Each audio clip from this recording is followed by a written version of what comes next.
Hola a todos. Hoy vamos a meternos de lleno en un tema que a menudo se esconde a plena vista, o mejor dicho, a pleno oído, el síndrome de apnea del sueño.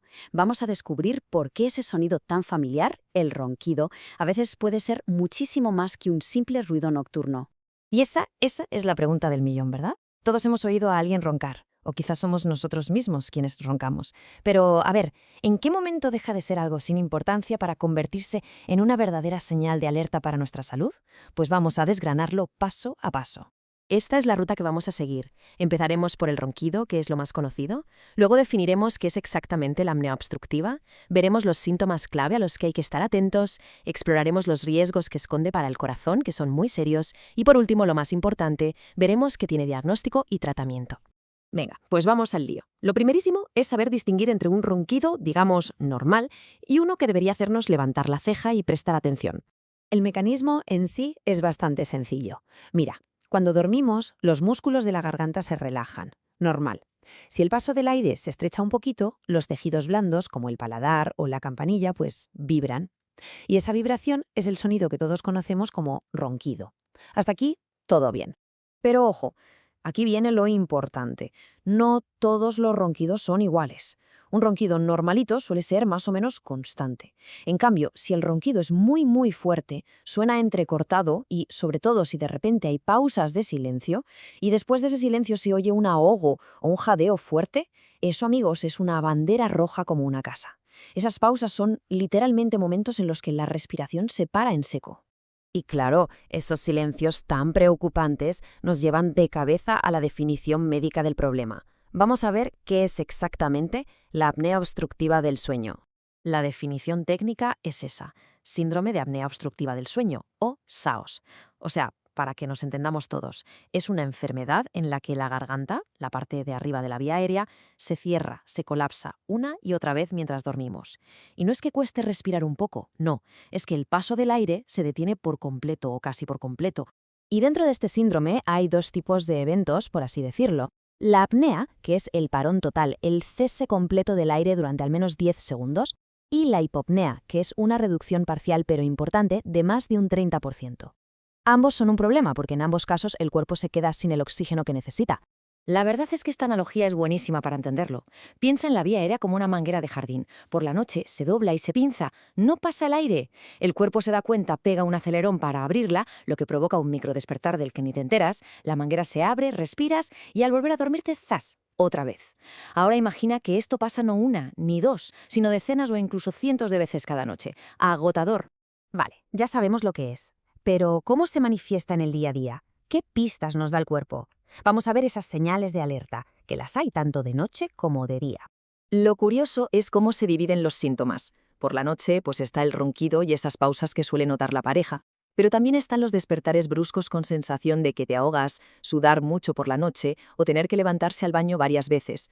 Pero claro, la factura se paga al día siguiente, un sueño terrible, que te caes por las esquinas, dolores de cabeza por la mañana, problemas para concentrarte y un humor de perros. Normal, si es que el cuerpo no ha descansado nada. ¿Y por qué pasa esto? Bueno, aunque hay varias causas, la obesidad es un factor de riesgo de primer nivel, porque la grasa acumulada en la garganta estrecha el paso del aire.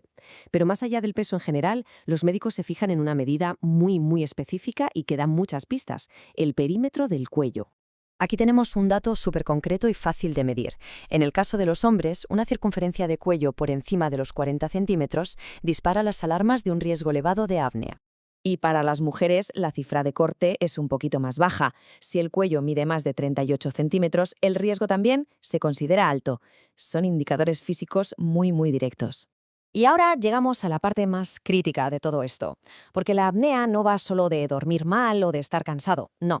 Tiene consecuencias muy graves y a menudo silenciosas, sobre todo para nuestro sistema cardiovascular. Este esquema lo explica de maravilla. Es una auténtica reacción en cadena.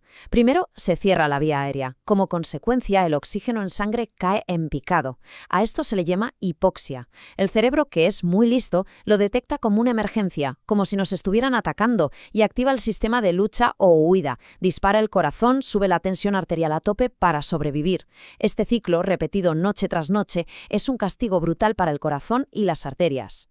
Y las consecuencias a largo plazo de ese estrés son las que veis, muy serias.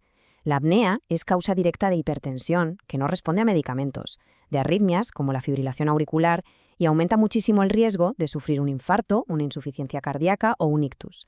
Por esto, la apnea del sueño es un problema de salud pública de primer orden. Después de este panorama un poco oscuro, vamos con las buenas noticias. Porque, por suerte, la apnea es una enfermedad que se puede diagnosticar y, lo que es mejor, se puede tratar de forma muy eficaz. Veamos cómo. La prueba de oro, la que da el diagnóstico definitivo, se llama polisomnografía. Suena a nombre de nave espacial, pero es básicamente un estudio en el que pasas una noche monitorizado en una unidad del sueño. Te miden de todo, la actividad del cerebro, cómo fluye el aire, el oxígeno, el ritmo cardíaco. Es como hacerle una radiografía completa a tu sueño. Y el resultado clave de esa prueba es un número, el índice de apnea-hipopnea, o IAH. Este numerito nos dice cuántas veces por hora se te para la respiración. Menos de 5 es normal. Entre 5 y 15 es una apnea leve, entre 16 y 30 moderada. Y si tienes más de 30 paradas por hora, eso ya se considera una apnea grave.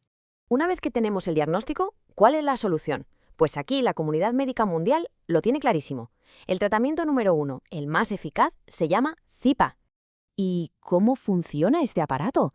Pues es una genialidad. Volvamos a la analogía de la manguera. El CPAP es una máquina que, a través de una mascarilla, te manda un chorrito de aire con una presión muy suave pero constante.